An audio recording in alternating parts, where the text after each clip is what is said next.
Assalamualaikum warahmatullahi wabarakatuh. Selamat sore, salam sehat dan salam bahagia selalu. Teman-teman, berjumpa kembali kita di Desa Institut dalam program Sambel Desa, sama-sama belajar desa. Dan hari ini kita akan sama-sama belajar tentang topik manajemen penyelenggaraan pemerintahan di desa. Bersama kita sudah bergabung pemantik, beliau adalah Haji Nur Razuki SPD, Direktur dari Pusat Bimbingan Teknis Padepokan Literasi Nusantara atau biasa kita menyebutnya Pusbintek Palira. Selamat sore Bapak Nur.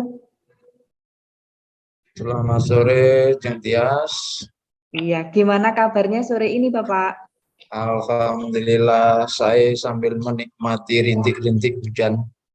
Wah, di sana juga hujan, berarti hujannya merata karena Iya. di Trenggalek juga hujan, bahkan ada beberapa titik di kecamatan kami yang ada di Kabupaten Trenggalek itu saat ini sedang banjir, Bapak.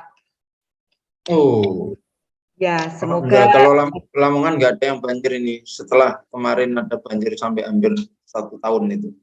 begitu. Semoga banjirnya hanya banjir air lewat saja, tidak sampai mengakibatkan kerusakan fatal. Tapi juga sudah tertangani oleh tim yang menangani. Semoga istilahnya banjir ini bisa teratasi. Baik Bapak, sore hari ini topik kita luar biasa tentang pengelolaan penyelenggaraan pemerintahan yang ada di desa. Jadi nanti selama 1 jam ke depan kita akan belajar bersama, sama-sama belajar di forum ini, Forum Sambel Desa dengan tema atau topik manajemen penyelenggaraan pemerintahan di desa. Monggo Pak Nur untuk menyampaikan materinya. Baik, terima kasih. Assalamualaikum warahmatullahi wabarakatuh. Salam sejahtera untuk kita semua, saudara sekalian. Pada pertemuan sore hari ini, kita akan membahas tentang manajemen penyelenggaraan pemerintahan desa. Sebenarnya materi ini sangat panjang untuk durasi 4 jam. Tetapi bagaimana ini nanti 1 jam sudah bisa cukup, maka harus saya kompres untuk penjelasan saya. Setidaknya itu nanti akan bisa memantik daripada diskusi pada sore hari ini. Saya langsung share screen aja.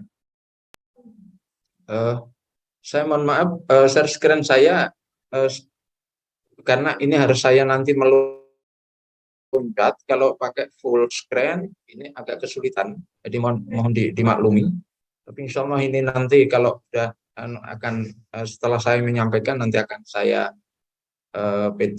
share saya kirim di chatroom. Saudara sekalian, terkait dengan manajemen penyelenggaraan pemerintahan ini, saya ingin meramunya dari banyak peraturan. Bagian dari peraturan itu saya tulis ini peraturan 1 sampai 10 ini adalah peraturan di tingkat pusat dan ini masih banyak sebenarnya.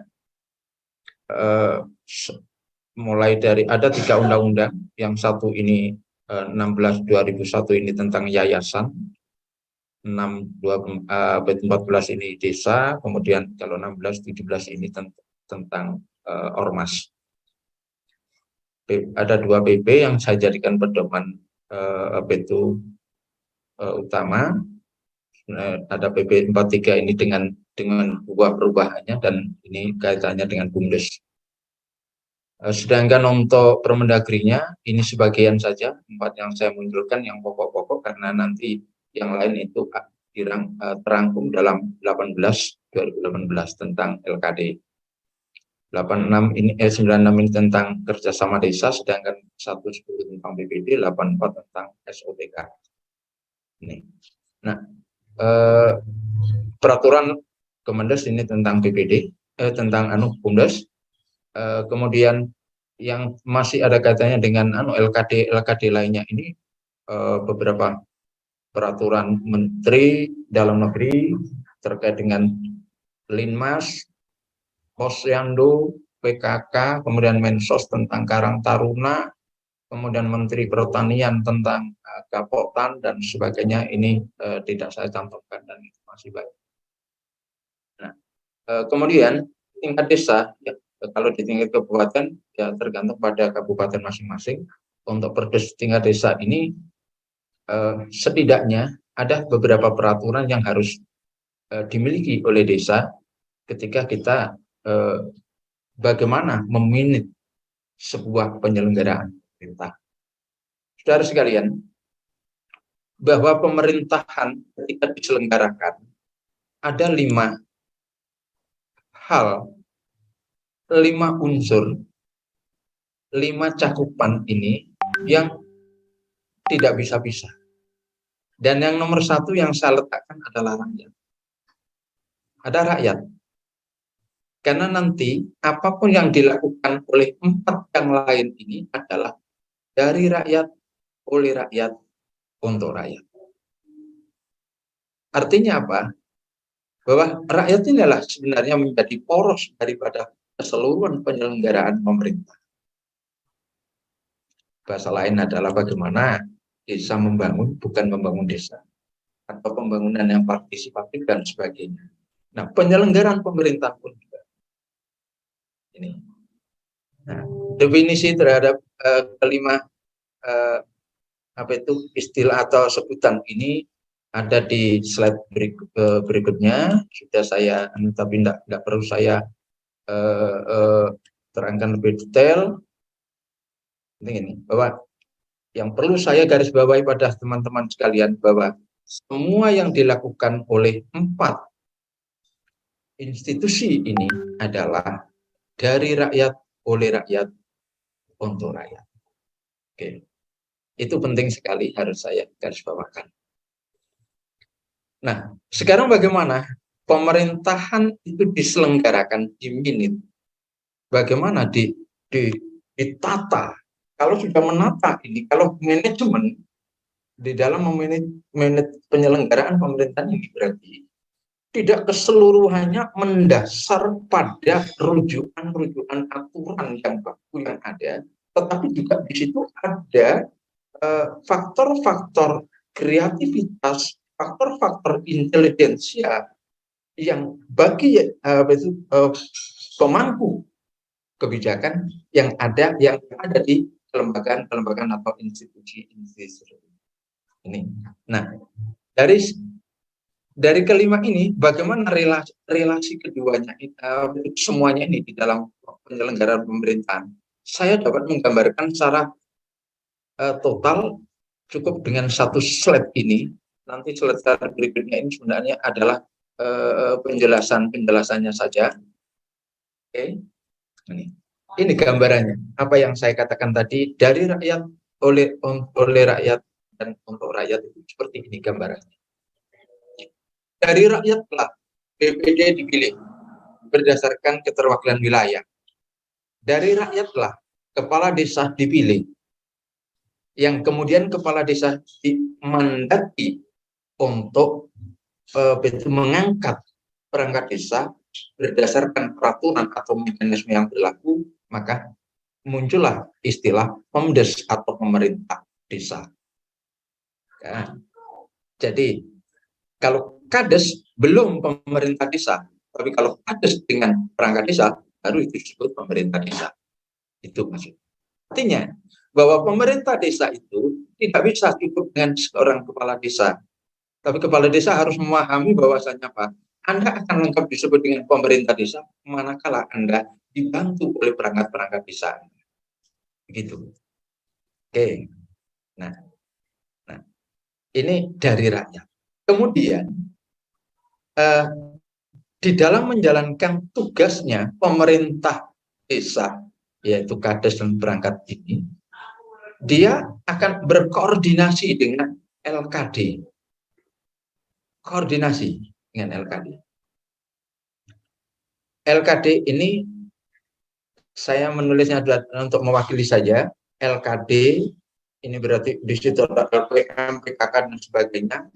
LKD lainnya ini yang tidak selain daripada 6 yang disebut LKD yang diatur dengan oleh Mendagri nomor 18 tahun 2018. Sedangkan LAD, Lembaga Adat Desa, Dan ada satu tambahan karena ini dimasukkan pada badan, maka saya letakkan di sini, BUMDes. Ini. Artinya begini, bahwasanya sebenarnya ini posisinya itu sejajar, ini hanya saja ini merupakan badan punya teritorial atau independensi tersendiri. Ini. Nah, selain dari itu, bahwa yang berwarna hijau ini adalah lembaga-lembaga yang menjadi kewenangan desa.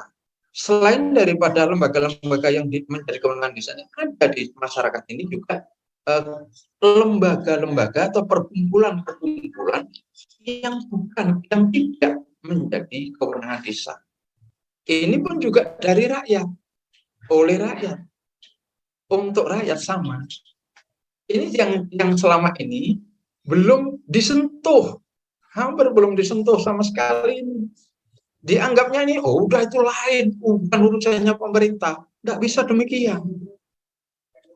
Yayasan-yayasan ada di desa, perkumpulan-perkumpulan yang ada di desa, itu adalah bagian daripada satu sistem pemerintahan desa. Tidak bisa diabaikan. Tidak bisa diabaikan. Lalu koperasi. Apalagi sekarang koperasi hampir dibuang atau ya hampir tidak dianggap lagi itu sebagai sebenarnya adalah bagian untuk menumbuhkan ekonomi masyarakat, BUMDes yang lebih diutamakan. Nah, ini kalau terus terang saudara sekalian, kalau BUMDes yang digalakkan, koperasi diabaikan, itu berarti sesungguhnya bertentangan atau melawan Undang-Undang Dasar. Itu konsep ekonomi berdasarkan Undang-Undang Dasar itu adalah yang wujudnya ya koperasi. Oke. Nah, cuma yang warna biru ini terhadap pemerintah desa ini berkoordinasi, ya. Dia berkoordinasi, konsultasi, sehingga apa? Semua persoalan di desa itu bisa dihadapi bersama. Nah, jika ada kaitannya dengan antara kelembagaan-kelembagaan yang ada di desa ini, di dalam membangun komunikasi, relasi yang supaya tetap harmonis, bahkan sinergik, disediakan yang namanya forum komunikasi antar kelembagaan desa, FKAKD.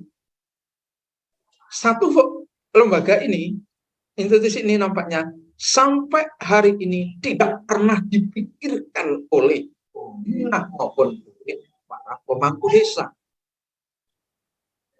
Padahal ini adalah menjadi sebuah wadah bersama. Jika ada persoalan-persoalan bisa dibicarakan bersama, tetapi tidak bisa menghasilkan keputusan apapun. Ini adalah lebih informal forum ini. Hal yang mengatur tentang FKAKD ini ada di Permendagri nomor 110 tahun 2016 tentang BPD. Pasal yang agak akhir-akhir dan nanti akan ketemu. Itu ada di pasal 56 atau 58 itu akan ketemu itu.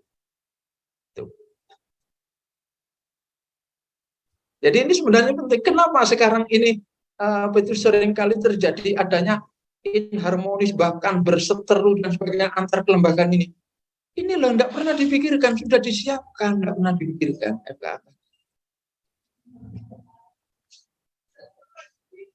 Rame-rame membangun atapnya, memolos dindingnya, tapi ada ruangan-ruangan ini yang mestinya bisa digunakan untuk ngobrol bersama, cangkrukan bersama, tidak dipakai.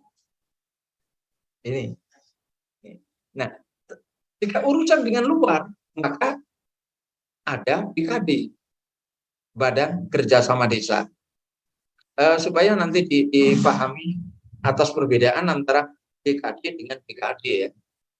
Dalam konteks intern di desa itu namanya BKD. Ketika dia keluar maka namanya dari orang-orang BKD ini namanya delegasi desa. Bersatu dengan delegasi desa yang lain dari unsur BKD masing-masing, muncullah di situ menyatukan diri menjadi BKAD. Jadi BKAD itu tidak di desa. Oke. Nah, kalau BKD ini adalah ex officio, dijabat ex officio. Artinya orang-orangnya ini karena jabatannya, kepala desa sebagai penanggung jawab, ketua BPD, sekretaris desa, tiga orang ini paten ini permanen selama menjabat, yaitu baru kemudian ada unsur perangkat desa itu nanti bisa bukan namanya gantian, tapi anggotanya bisa fluktuasi atau keluar masuk karena apa itu materi kerjasama yang dibangun. Begitu juga LKD, lalu tokoh masyarakat juga demikian. Setidaknya ada 7 orang, itu maksimal 11 orang kan itu. Nih. Artinya begini, saya katakan ada fluktuatif tadi. Misalnya begini, ketika kerjasama itu persoalan drainase pertanian yang menghubungkan desa satu dengan yang lain, diperlukan adanya kerjasama antara 2 atau 3 desa, karena bisa bilateral atau 2 desa itu bilateral, lebih dari 2 berarti multilateral. Ini, nah kerjasama yang dilakukan ini terkait dengan irigasi tadi, maka bisa jadi hanya 2-3 tadi. Ketika mereka berkumpul, tentunya utusannya, delegasi desanya, maka sebagai apa? Mengikutkan ketua Gapoktan. Karena ini yang terkait dengan teknis. Tapi kalau kerjasamanya tentang BUMDes, ikutkan manajer BUMDes menjadi bagian daripada delegasi itu.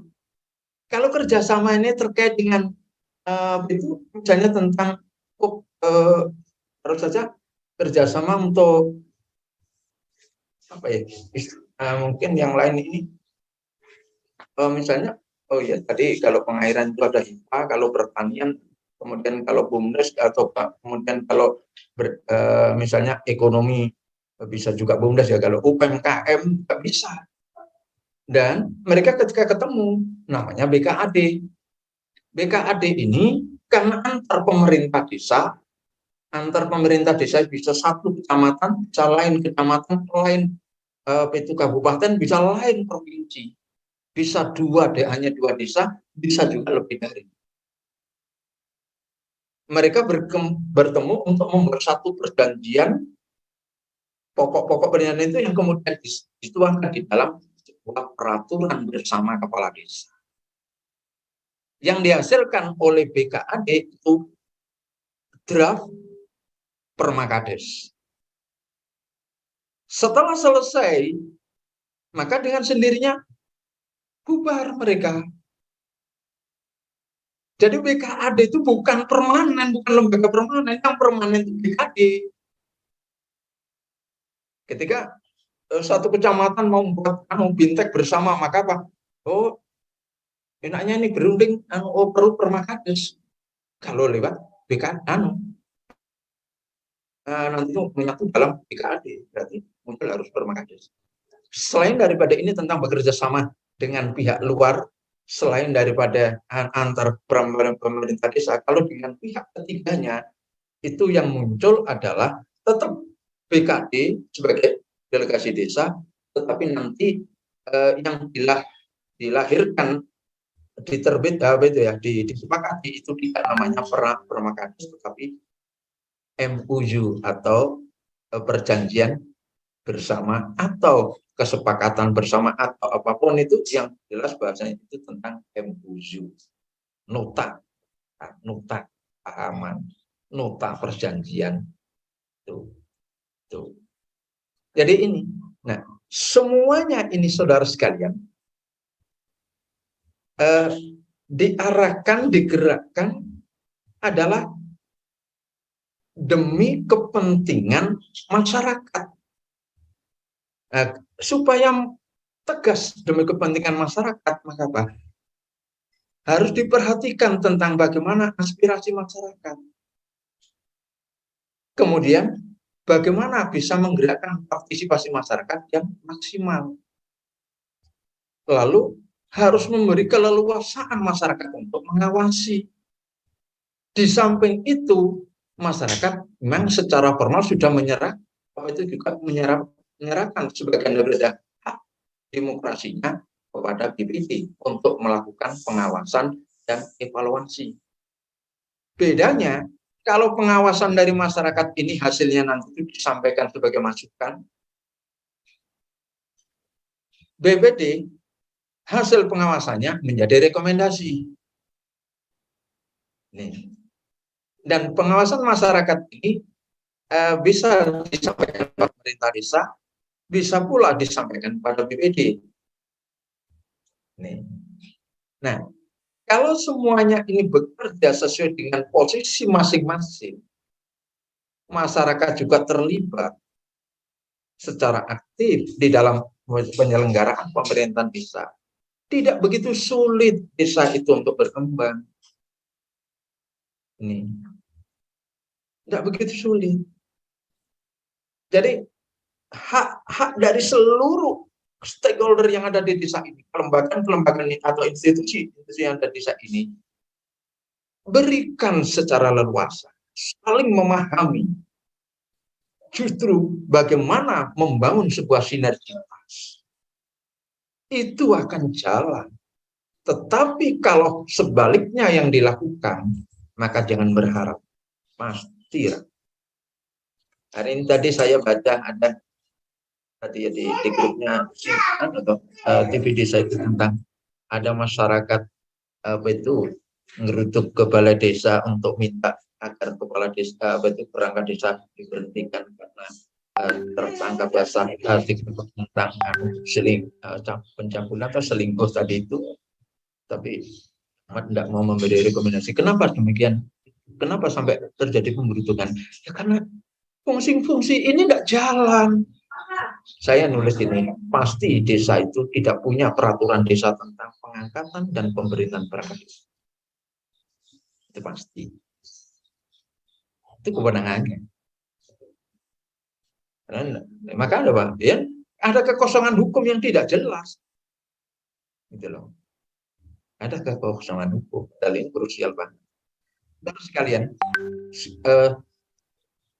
perjalanan dari semuanya ini, sekarang saya dengan tugas masing-masing di file-file berikutnya ini, memang ini ada terkait dengan tugas, tanggung jawab dan sebagainya. Saya mulai ini dari BPD. Nah, BPD itu seperti ini gambarannya. Yang saat ini masih belum dipenuhi adalah staf BPD, staf administrasinya. Kalau BPD tidak punya staf administrasi sampai hari ini, ada banyak indikator yang kondisi yang indikator yang menggambarkan kondisinya. BPD-nya nggak jalan, yang kedua memang nggak ada kantornya. Tuh. Ini alasan misalnya nggak ada dana, ada, cukup. Kalau mau serius menata desa, agar tidak terjadi apa? Di sana masalahnya apa? Ada ini loh. Staf ini harus ada ini karena ada pasal di Permendagri nomor 110 itu BPD itu dapat mengelola anggaran operasional. Nah, dapat mengelola anggaran operasional ini, maka itu dalam prakteknya jangan anggota atau ini perangkat BPD, tetapi staf. Kalau ketua BPD ikut membelanjakan alat tulis atau sekretaris, ini kan tidak, siapa yang ngawasi? Tuh. Nah, kalau ini belum ada, maka tugas administrasi BPD ini terkait dengan kegiatan anggaran, maka harus dihandle oleh KAUR Tata Usaha dan Umum. Tidak boleh BPD pegang uang. Tugasnya pengawasan. Kalau mengelola operasional itu bukan berarti pegang uangnya. Yang mengelola adalah staf administrasi BPD. Ini itu terkait dengan BPD.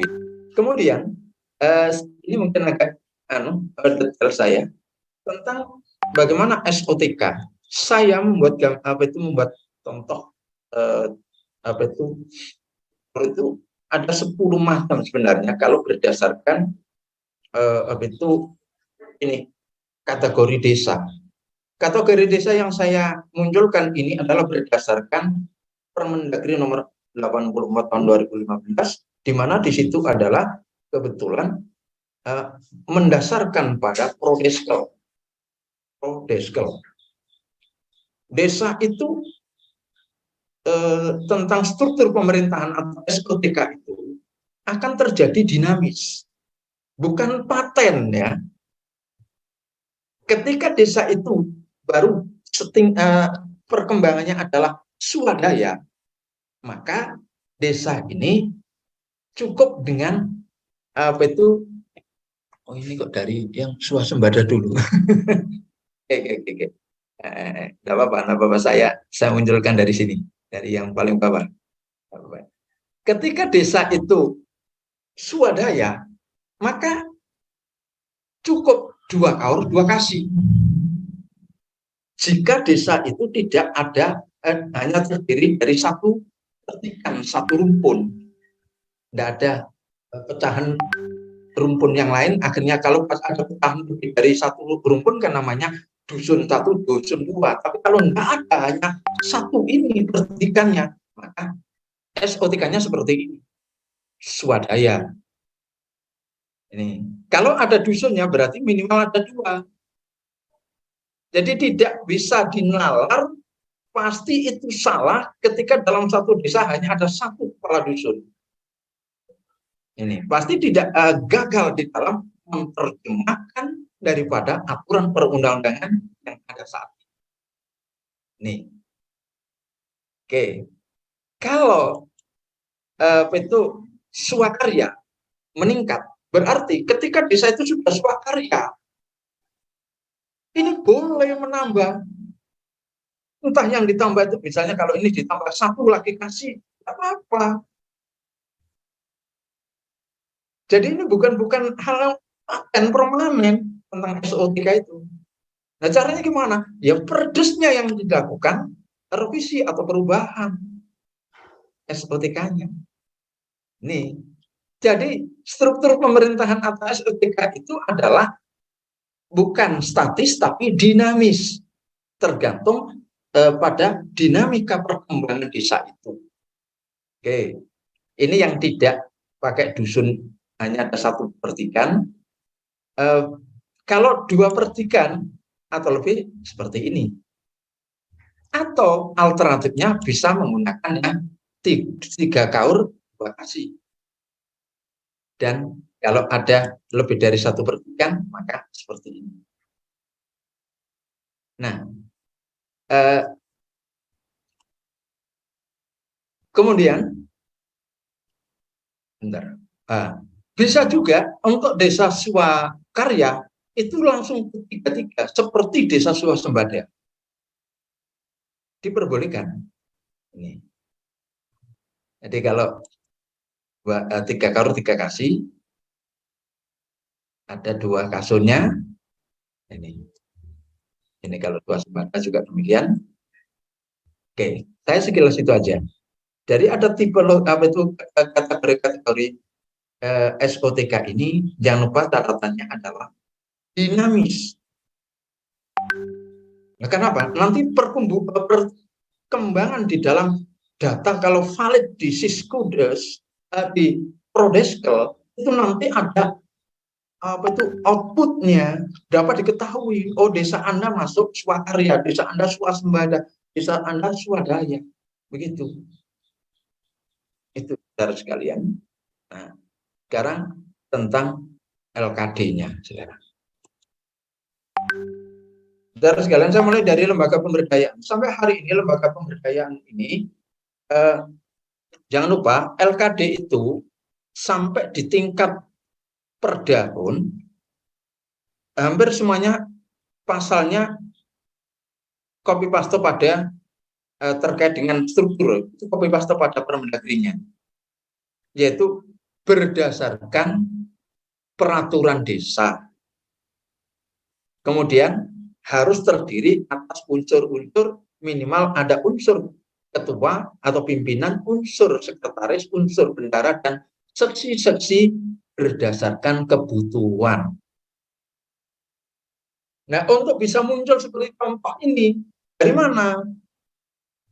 Perdes. Nah, kalau nggak ada perdesnya tentang LKD, kok mau LPM itu dasarnya apa? SK-nya. Pasti salah. Gitu loh. Karena ini diputuskan, nanti seksinya apa? Itu ada di perdesnya. Itu. Nah, ini kebetulan saya membuat contoh ini analog pada peraturan di era Orde Baru dulu itu, dan ini masih relevan, masih banyak dipakai 5 seksi ini. Sehingga LPM itu 9 orang. Nih. Kemudian untuk PKK ini tidak berubah, ada 4 pokja, dan ini sudah ada aturan di atas, tetapi harus tetap akhirnya apa? Dipatenkan atau ditegaskan di dalam peraturan desa. Terutama nanti ada kaitan dengan ini. Ketua umum, ada ketua umum dan ketua. Ini harus cerdas di sini. Sebab seringkali PKK di desa itu tidak mencerdasi yang ada di ini, antara ketua umum dan ini dan ketua. Sebaiknya ketua umum silakan dijabat karena itu ex officio, karena jabatan suaminya, maka dia ketua umum. Tetapi harus tetap Anda pasang ketua yang memang punya pengalaman, punya kapasitas yang bagus untuk memimpin itu PKK ini. Itu jadi kalau urusan ketua umum ini, lengkapnya kan banyak toh. Ketua umum PKK sudah wakilnya sudah tidak begitu cakep jadi ketua umum karena tidak pernah tampil di depan publik. Begitu jadi istrinya kepala desa, sambutan itu ngomong saja itu kalimatnya enggak tartil begitu loh. Ini banyak terjadi. Bagaimana memimpin? Dan saya yakin kalau ngomong saja ini gelagapan, terus dia punya jiwa manajemen yang bagus, itu pasti tidak ada. Itu. Ini apa? Pengalaman organisasi. Itu sudah dapat ditengarai seperti itu. Ini, maka harus dicermati di sini. Oke. Upayakan ganjil di Permendagri nomor 1 nomor 18 juga begitu, ganjil ya. Jadi munculnya tetap ganjil. Kalau toh ini misalnya gimana supaya bisa ganjil, ya ini harus ditata. Ini 5 orang, ini 49. Kemudian kalau anggota Porda ini bagaimana Pak? Akhirnya seluruhnya ini akan tetap ganjil. Begitu. Oke. Karang Tarunanya ini masih sama di Permendagri nomor 2 Permensos nomor 25 tahun 2019 juga masih seperti ini. Jadi tidak berubah. Ya, seksinya ada 7 seksi ini. Oke. Dan ini supaya nanti terjadi ganjil. Kalau ini kan semuanya ini 7, ini 5, ini kan 12. Akan bisa muncul ganjil kan Bapak. Misalnya seksi-seksi ini dibuat lebih dari 1 orang. Pengurus hariannya tetap menjadi ganjil, ketika rapat pleno nanti akan juga ganjil jumlahnya. Begitu. Wah, berarti banyak loh. Pemuda kan banyak ya. Oke. Nah, Posyandu ini sama sebagai aturan yang di Kementerian Kesehatan pun juga demikian. Ada kader-kader gizi ini, dan malah ada tambahan kalau nggak salah ini Manula juga ini. Ini lansia juga ada. Jadi posyandu ini loh gerakan fungsikan dengan baik. Ketika di era ini mau munculkan ada kader pembangunan manusia dan sebagainya, nggak laku. Kenapa? Itu sudah di ayah ini. Nggak sukses kan? Karena apa? Ini loh sudah ada di posyandu ini seluruhnya. Tinggal mengembangkan, dibaca dulu tuh regulasinya tentang posyandu ini. Nanti akan ketemu. Nih, jadi ben nggak sembrono. Ini kan. Nah, oke.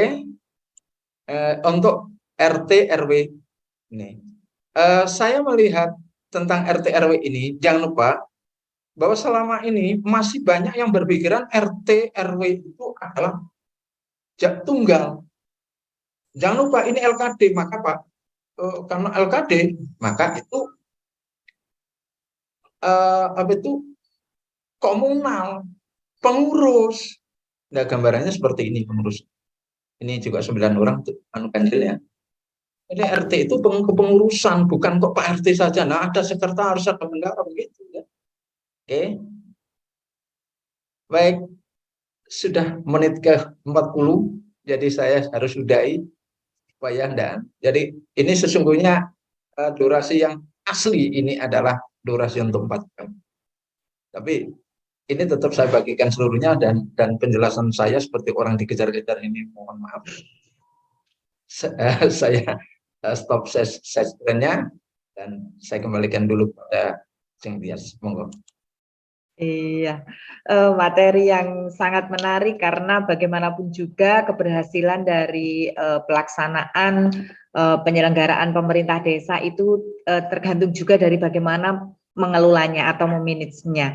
Dan apa yang dipaparkan oleh pemantik hari ini itu adalah salah satu bagaimana cara untuk memanage penyelenggaraan pemerintah desa agar mencapai tujuan bersama sesuai dengan yang diharapkan dan dinikmati semuanya oleh masyarakat desa. Baik teman-teman, pasti akan menarik nanti untuk kita diskusikan. Jadi teman-teman bisa langsung raise hand untuk kita bahas bersama topik sore hari ini. Mungkin juga ada pengalaman yang teman-teman dapatkan ketika memfasilitasi desa dampingan tentang penyelenggaraan pemerintahan yang ada di desa. Suka dukanya apa? Monggo kita akan belajar bersama di forum ini topik sore hari ini. Baik, tadi sebenarnya sudah ada yang raise hand dari Sekretaris Nagari Padang Limau. Mungkin beliaunya masih sekarang open kamera malam. Jadi monggo teman-teman untuk kita diskusi bersama bisa langsung. Tadi Mas Sarman ST juga minta materi. Jadi materinya ada di sini Mas. Sudah saya kirim. Monggo silakan. Iya. Oke Mas, open mic.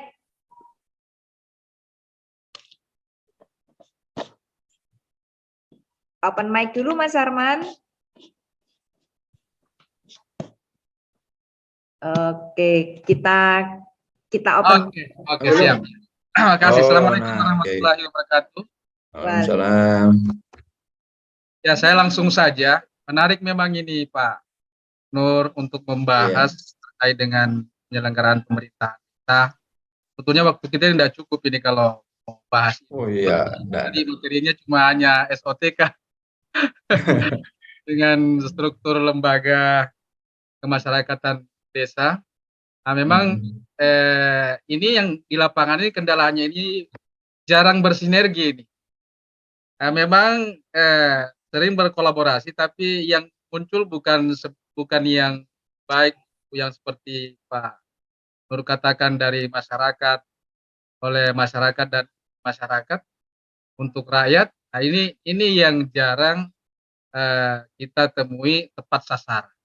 Karena kadang di dalam proses penyelenggaraan pemerintahan seperti pada tahapan perencanaan, kadang ini usulan atau kegiatan yang lahir itu berasal dari supra desa, dari pemerintah desa sendiri. Jadi ada semacam mewakili apa yang menjadi kebutuhan masyarakat. Padahal semestinya hal-hal strategis dalam hal merencanakan kebijakan, seharusnya kita libatkan masyarakat desa. Memang seperti kondisi di daerah kami sebetulnya ini untuk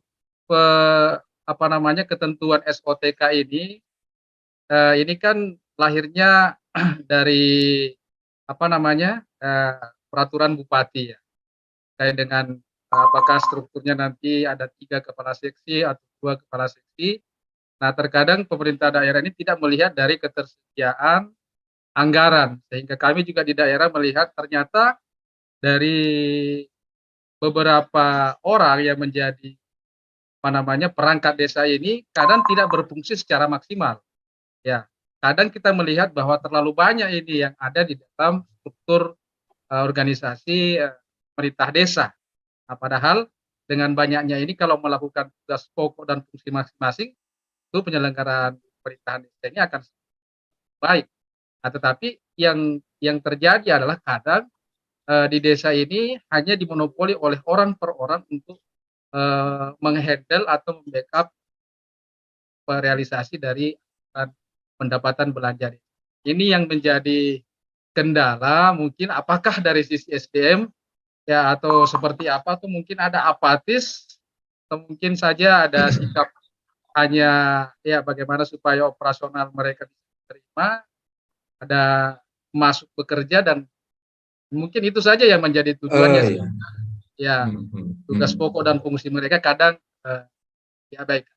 Mungkin itu saja yang bisa saya sampaikan kondisi kami. Terima kasih Mas Arman. Tadi materinya sudah di-share oleh pemantik di chat ya, bisa Iya. Iya. Menarik Pak Nur, Mas Arman disampaikan oleh Bang Sarman. Jadi artinya begini, apa yang dialami oleh Bang Sarman itu banyak terjadi juga di desa dampingan kami. Artinya SOTK secara keseluruhan terpenuhi, tapi secara tugas pokok dan fungsinya itu kadang masih dihandle oleh 1-2 orang yang dianggap mampu yang ada di pemerintah desa. Monggo Pak untuk ditanggapi. Iya, satu. Jumlah perangkat desa itu kalau kita mengacu pada Permendagri nomor 84, saya katakan tadi dinamis tadi. Berapapun jumlahnya itu tidak akan memberatkan APBD. Karena apa? Itu dari jauh dan setiap per semester perangkat desa itu dilaporkan Mas jumlahnya ini, dari sebelum mengajukan untuk usulan jauh di tahun anggaran yang akan datang itu sudah ada data itu. Sehingga itu adalah sudah masuk ke datanya. Ini. Nah, demikian juga desa tidak boleh ketika tipologinya ini swadaya, perangkat desanya ternyata 3 kaur 3 kasih. Lah itu yang jadi berat, Mas. Sehari kadang-kadang hanya orang datang ke kantor hanya 1 atau 2, masa dilayani 6 orang kan begitu. Ini. Nah, jumlah penduduknya hanya kurang dari 1000, maka nggak ada pilihan Mas, kalau dari jumlah penduduknya saja itu harus apa? Swadaya 22. Tapi kalau sudah di atas 3000 harus 33, Mas.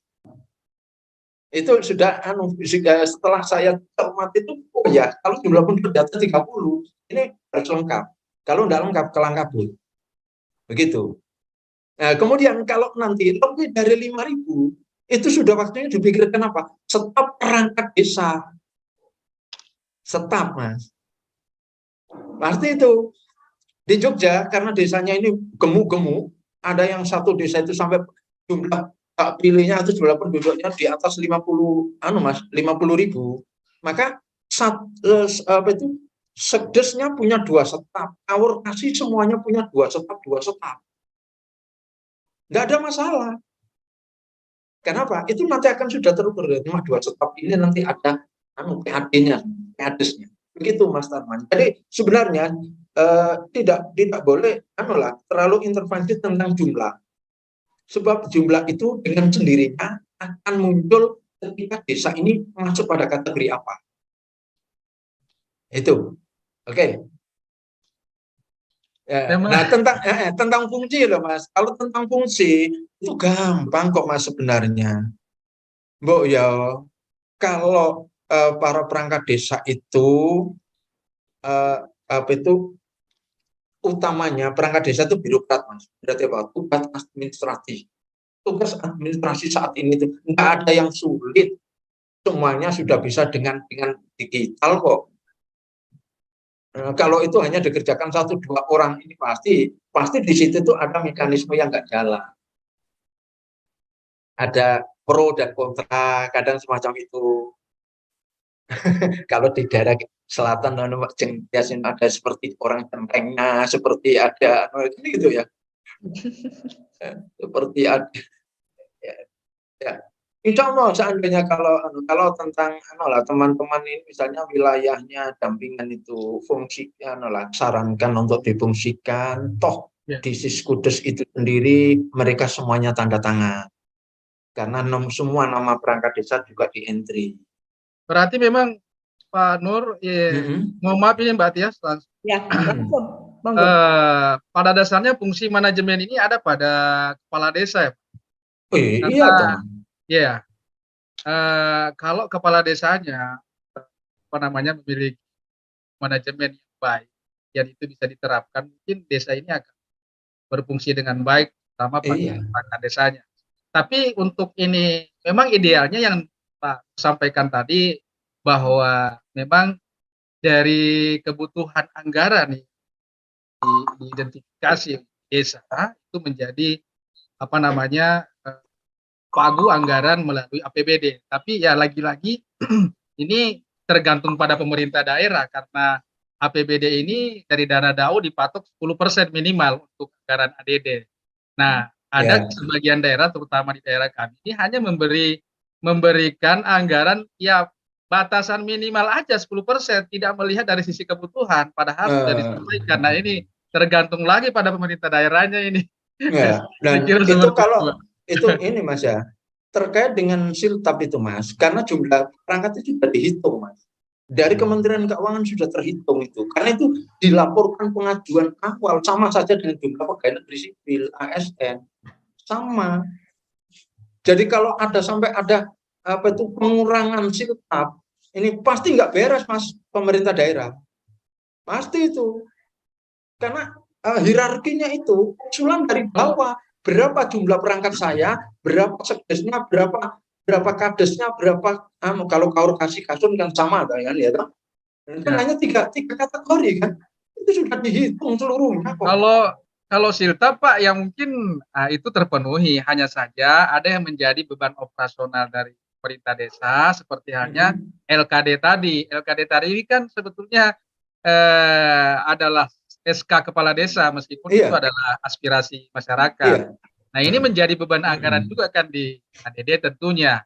Nah, dari sisi operasional pemerintah desa lagi ini juga menjadi beban anggaran kalau LKD Mas, kalau LKD kan hanya operasional, kalau itu sudah ada juga operasionalnya loh Mas ya. Adapun tentang honor mereka, disinilah sebenarnya ditantang desa itu untuk peningkatan PADES-nya.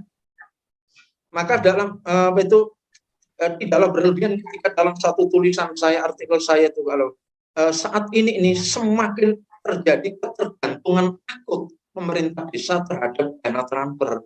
Ini berbahaya nanti. Coba kembangkan PAD-nya lewat BUMDes, lewat UMKM, lewat apapun, aset-aset desa ini bisa dikembangkan, maka disitulah akan bisa mensejahterakan para aparatur pemerintah desa sampai LKD.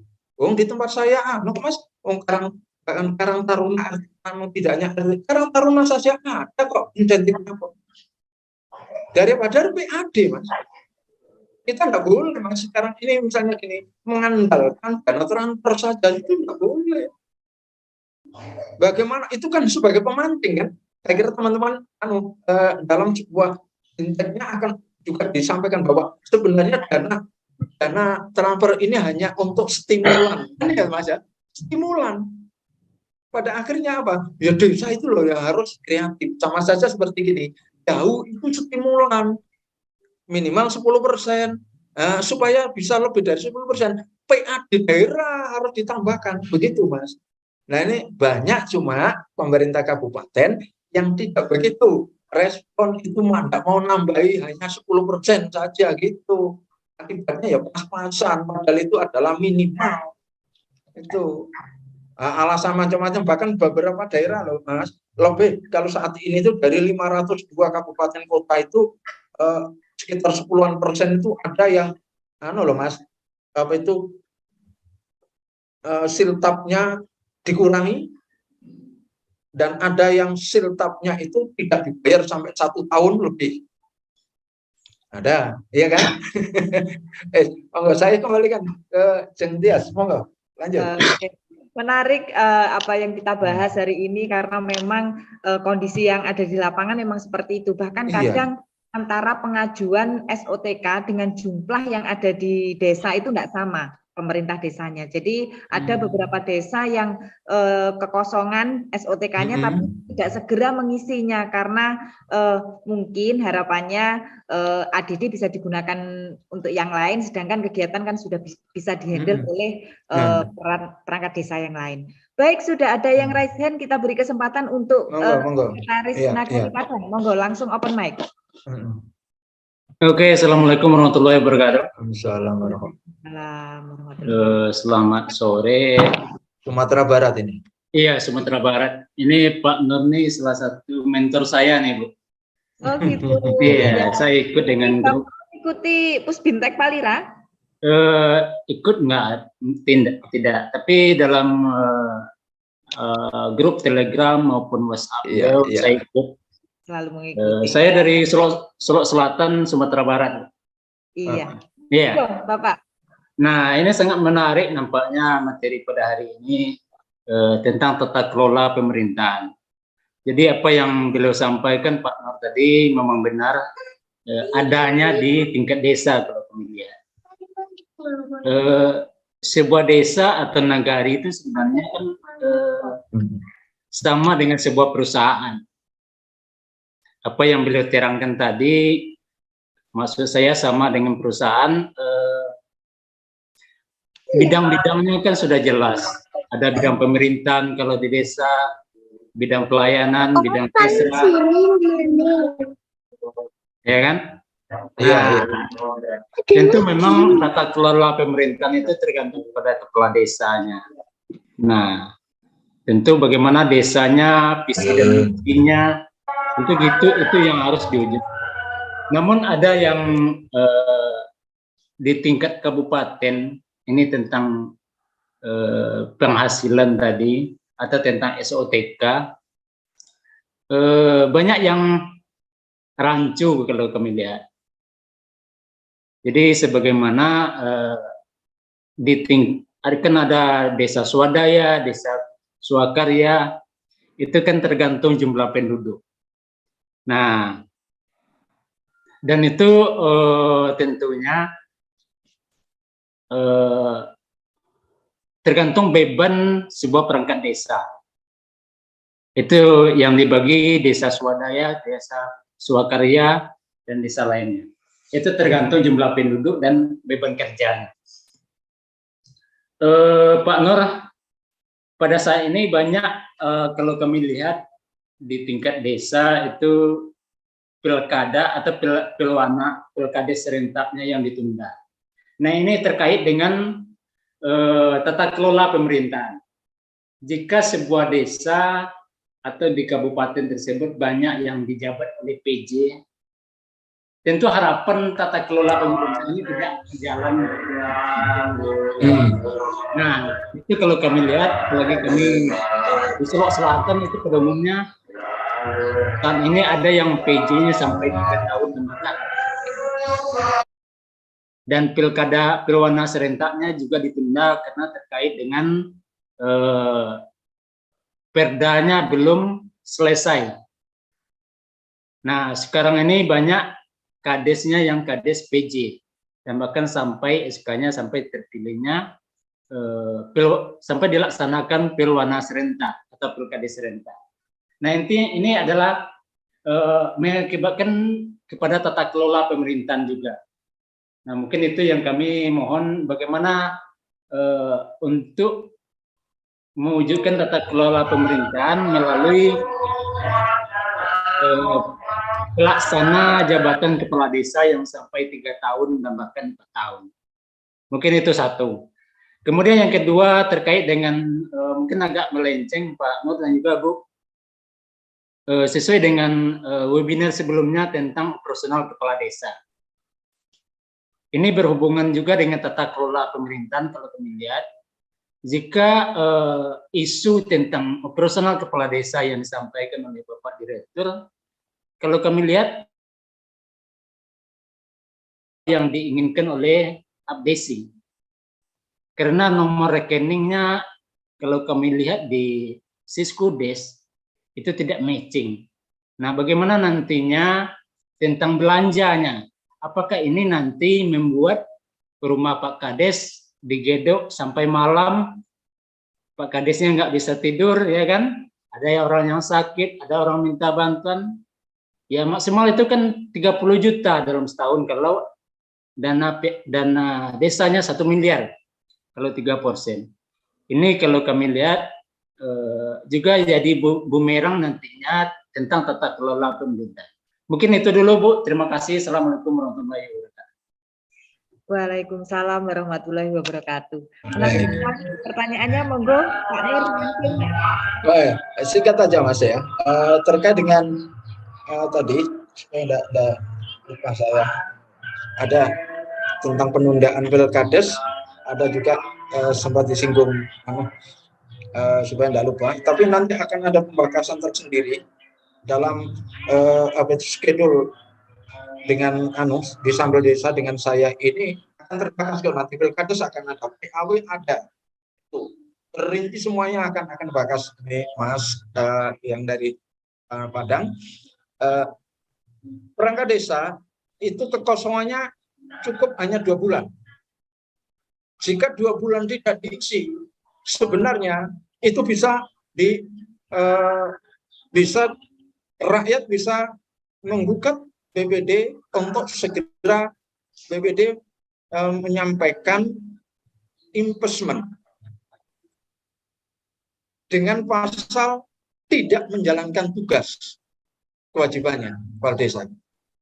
Jadi tidak boleh main-main. Tolong teman-teman pendamping ini ingatkan supaya tidak terjadi kekosongan yang berlarut-larut perangkat desa. Karena itu hanya ada 2 bulan, itu pun harus sudah dilantik 2 bulan itu. Begitu sekarang kosong, setelah 2 bulan, paling lama 2 bulan itu sudah dilantik perangkat desa baru.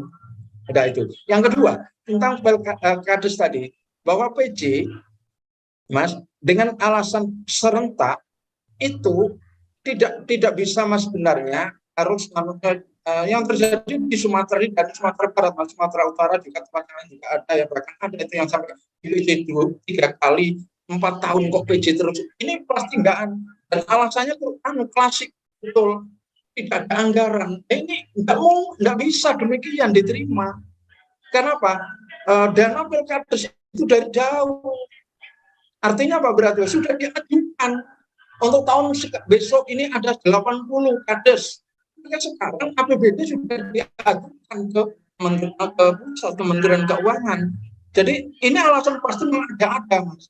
Sebab kekosongan dalam rangka kaitannya dengan serentak itu. Targetnya paling enggak sampai 1 tahun, Mas. Enggak sampai 1 tahun. Itu. Kalau sampai muncul melangkah 1 tahun, ini ada yang enggak jalan, pasti ada yang enggak jalan. Itu. Nah, inilah perlu nanti dibahas tersendiri dalam persoalan pilkades bahwa benar manajemen apabila di dalam struktur pemerintahan itu kalau kades PJ maka minat untuk membangun desa saya yakin akan rendah karena dia tidak merasa memiliki desa itu. Ini merugikan rakyat sebenarnya kalau terlalu lama PJ. Kenapa? Tidak bisa dipungkiri keinginan untuk membangun desa itu sangat kecil kalau seorang PJ. Yang kedua, PJ ini punya kewenangan, punya tugas dan kewajiban atau tugas dan fungsi yang sama dengan kepala desa definitif. Ini berbahaya di banyak daerah PJ ini begitu jadi PJ langsung bongkar pasang perangkat. Ini berbahaya banget. Ya. Ini akan membebani pada kades yang akan datang. Nah, PJ meskipun punya hak dan kewajiban yang sama dengan kades definitif, tapi harus tahu diri, etika pemimpinnya. Sebagai seorang manajer, kalau namanya sementara kok macam-macam, ada keputusan-keputusan yang krusial, bisa jadi apa? Ada itu yang PJ itu sampai apa, Mas? Melakukan MOU dengan perusahaan, akhirnya aset desa hilang. Ada kok. Ini jangan sampai terjadi, maka Pak, seorang PJ meskipun ada tugas itu kewenangan sama, tetapi di sini DPD, LKD harus bisa meredamnya. BPD terutama dan rakyat ini harus bisa meredamnya. Jangan sampai terjadi yang tidak. Nanti pada saat topik persis masalah ini ditanyakan lagi, Mas. Silakan hadir, Mas, ya. Baik. Iya. Yang personalnya, Mas?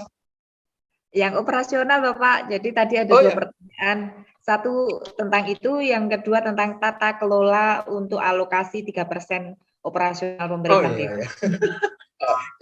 Ini 2 hari kemarin juga sudah dibahas ini ya. Kalau ini ya, saya hanya ini aja, Mas. Ini wilayahnya ini sebenarnya kalau penggunaan 3% ini untuk apa yang penting itu kan tidak menyentuh pada tata kelola, itu menyentuh pada alokasi. Nah, kalau menyentuh pada tata kelolanya, maka untuk kode rekeningnya harus mengikuti Permendagri. Nah, jadi kalau sekarang yang dihadapi teman-teman begitu, ada kode rekening kok beda, nggak matching dan sebagainya, maka harus hitoh kepada Permendagri nomor 20 tahun 2018. Nggak ada pilihan, hanya itu, hitoh. Maka harus dikesampingkan sebuah peraturan yang diproduk oleh pejabat yang tidak punya kewenangan, kapasitas kewenangan itu, maka itu bisa dikesampingkan. Gitu.